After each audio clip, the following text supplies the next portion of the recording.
Let's talk about Resident Evil 7, but just know that before I do, I'm going to get into spoilers because that's honestly what I want to talk about the most. I'm going to talk about spoilers at the end of the video. So for now, I'm just going to go spoiler free, and then I'll say when I talk about spoilers. Resident Evil, the genre for me, is really important. I hate to sound like that, but I've been playing games all my life. Yeah, how many times have you heard that before? But when I was a kid on the playground, we used to play Resident Evil. Like, we all fought over who got to be Chris Redfield and Jill Valentine, and we used to play with sticks. So Resident Evil for me, I was obsessed with it. When I got older in middle school, in my locker, I had pictures of Jill Valentine in my locker. It's really stupid. But I was looking at Resident Evil 7 very skeptically because, on the one hand, I really kind of hated Resident Evil 6, but on the other hand, I really like that lore. I like that stuff. I like all the weird Umbrella shit and the fact that it just gets more and more Japanese and crazy and complicated every day. So Resident Evil 7, I went into not really knowing how to feel, even though apparently it was a return to form. And I gotta say, I actually underestimated how much of a return to form,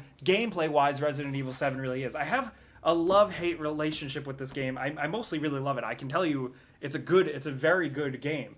But in terms of the Resident Evil fan in me, I'm very conflicted. But it is a lot of fun. First things first, the switch to first-person perspective, you barely even notice it. For some reason, it still manages to play so much like a Resident Evil game. It's bizarre, but it's really cool. It's very challenging. I had a very hard time with this game.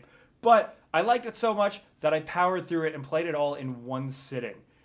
That's not saying the game is super short. It was like 10-ish, a little over 10-ish hours, and I was satisfied with that length. But it's just not that often anymore. I feel really compelled to sit down and not get up from playing a game, and Resident Evil 7 really did that. And props to them for that. I think playing the game, what I love the most is just the look and feel and sound design. Like, it's just very much a creepy, scary house. The Bakers themselves kind of did it for me when they turned into boss battles, but for the most part, they felt too on the nose in terms of their influences. They were just very clearly Texas Chainsaw Massacre types of things. There's very much Saw sequences in the game that are just very much pulled from Saw. I do think that they're a bit more subtle than something like how Evil Within do their version or their spin on classic horror movie stuff. But Resident Evil 7, I just feel weird because while it's all done very well, I feel like Resident Evil always kind of paved its own little way, and now Resident Evil 7 is just a collection of influences. And that's honestly where I wish Resident Evil 7 I still really stand by this. I really wish they went with their own thing. They completely rebooted it. As much as I hate reboots and stuff, I wish they completely rebooted it instead of making this a numbered Resident Evil game that takes place in the canon of the series after Resident Evil 6.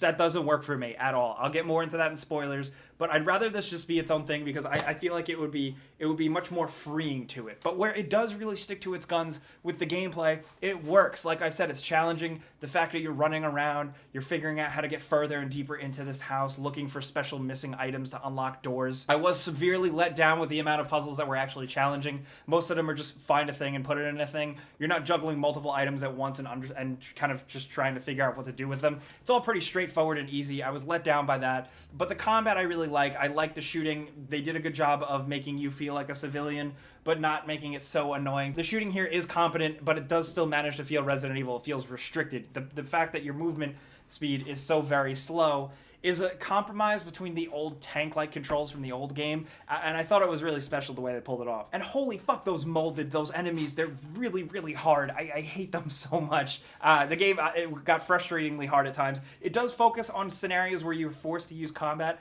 a bit more often than I would like, but there's just a lot of good-ass, memorable moments in this game. The game has a hell of an opener. It starts off really, really scary, like crazy, ridiculous scary, very Evil Dead almost, but then most of the game you get comfortable, and there's scary moments, but mostly you're coasting, and then by the end it shoots back up again and puts you in a sequence that is so freaking scary and dark that I wasn't prepared for it. But by the end, it also does manage to devolve into regular Resident Evil stuff, which I do appreciate. I also really like playing it in PlayStation VR. I wanted to play the whole game in PSVR, but VR fatigue is a real thing. I don't know if you guys know this, but you just can't physically spend that much time in VR because it kind of breaks you down a little bit. And Resident Evil, in a good way, does that because the game is 10 times more scary in VR. The game is, fairly scary. It's not like out of this world scary, but playing it in VR definitely makes it a lot scarier and a lot better. And it's impressive how you can play the entire game in VR. It's so impressive that they basically made 2 versions of the game because you have to render differently for VR. Now, I am a bit of a fucking VR snob elitist because I'm so used to the HTC Vive, but they did do enough with the PlayStation VR, and it does work. It's a good mode, especially for people who haven't played a VR game yet. There's enough accessibility and options to really get into it, and I like that. I'm like championing this to kind of make VR and gaming a mainstream thing. We'll see. So all in all, I really, really like the game. I don't love it as a Resident Evil game, but as a regular video game, I love it, especially the gameplay. The gameplay does give me that Resident Evil feel from the way I'm controlling and managing inventories and using storage crates and saving in save rooms and just that survival horror fear of having 2 bullets left and a shitty knife. That all worked perfectly, and that made it so much fun, and the fact that I wanted to immediately go back and keep playing again on New Game Plus mode or on the hardest difficulty, I'm in for that. That's good. They did an excellent job, and honestly, I'm really happy. I think it is a solid game from beginning to end. The story is interesting, if a little bit too ripped off from some other things in games and movies, but I guess honestly, really, that's my biggest problem, is the fact that the game it doesn't feel as special. It's a good game, but it just doesn't feel totally Resident Evil in some ways, the weird ways, you know? And I guess with that, I need to get into spoilers, okay? Because we have to talk about spoilers. So from here on, I'm going to talk spoilers. Please come back if you want to hear what I have to say. But go now, because fuck.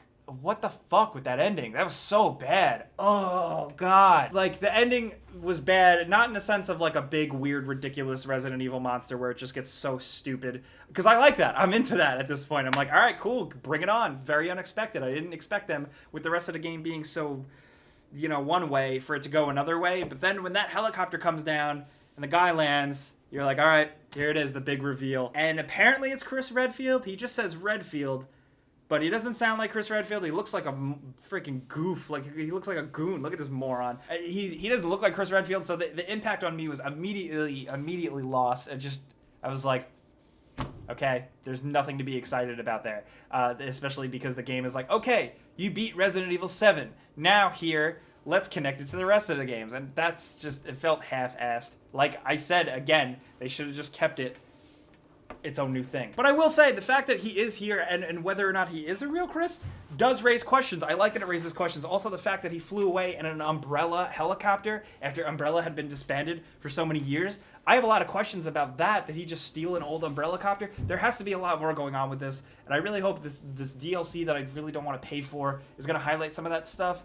But I hope Resident Evil 8 just kind of devolves back in, like it eases you back into the Resident Evil craziness. So while I did kind of hate the ending, I did appreciate the fact that it left me with questions. I love having questions raised, and I love wanting answers for them eagerly, and it did a good job with that. Not to mention that whole finale was really cool. The reveal with Evelyn as the old woman was really cool, and then when she fucking melts right in front of you, that was really badass. All that over-the-top monster shit was cool. When you see the weapon and you hear the voice go, "Use it!" That's a completely perfect nod to the end of the first Resident Evil with the Tyrant and the rocket launcher. It was absolutely perfect. Just kind of weird, a little forced, but I still liked it. I smiled. And that whole ship sequence where they give you a machine gun in the flashback was really cool. I loved all that. Then I love when you're Mia and you're going through the ship in the pitch black darkness. I thought that was absolutely terrifying. I just thought it felt very Fear. I played all 3 Fear games. I love them. And the fact that it's this evil little girl who is like made in a lab, it's just like, okay, really? You guys never played that? Like, you just made exactly that. But on the same token, the fact that she's like a BOW, just like Resident Evil BOW designation,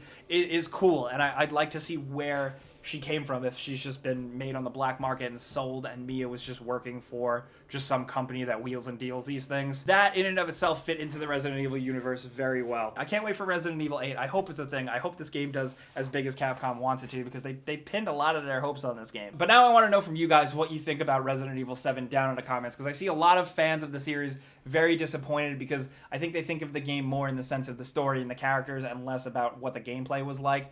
I'm kind of in the middle, so that's why I do have a love-hate thing for it. But I do want to know what you guys think, whether you loved it or you hated it, or maybe you haven't played it and you're just an outsider looking in. Number one, I think you should play it, but, you know, what do you think? Well, we can talk about this stuff. I'll be down in the comments. I appreciate you guys hanging out with me over here in the quiet zone, you know, far away from GameRex. I'll see you guys later. I still don't have a way to close out these videos yet, a new way, so goodbye.